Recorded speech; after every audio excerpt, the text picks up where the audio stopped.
আসমানের মালিক যিনি, তিনি তো আপনাকে বানাইছে, বানানোর পরে দাগ প্রতিয়ান সিএস আর এস সব কিছু দিয়া আপনার কাছে দলিল দিয়া পাঠাইছে।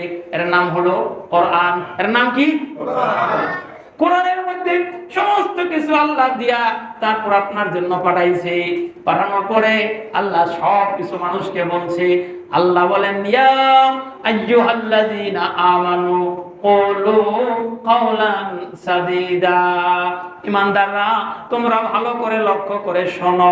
ওয়া কুলু কাওলান সাদীদা, তুমি সদা সত্য কথা বলো আর সোজা পথে চলো। কাজ হলো দুইটা, এক নাম্বার সত্য কথা বলা, দুই নাম্বার সোজা পথে চলা।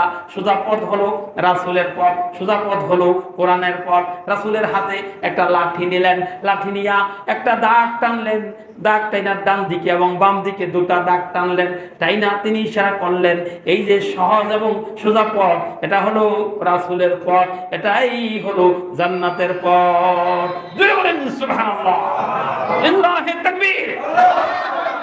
তাহলে আমরা সোজা পথে থাকবো না বাঁকা পথে থাকবো?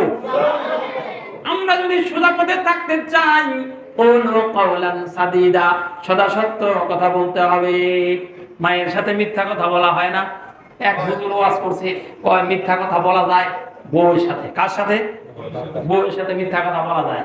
আচ্ছা বলেন তো, যদি এই ডাইরেক্ট ওয়াজ কইরা দেই, তাহলে জামাইরা সারাক্ষণ খালি বউর লোকে কি কথা কইব? মিথ্যা কথা কইব। কয় তিন জায়গা মিথ্যা কথা কম যাইব। একটা হলো বউর লোক, কেমনে 1000 টাকা দাও সারিয়ে না কইব 3000 টাকা, তাহলে বউ খুশি হবে। এই জন্য বউয়ের সাথে মিথ্যা কথা বলা যাবে। আমি বলি এটা নাজায়েজ কথা। কি মিথ্যা কথা বলা যাবে?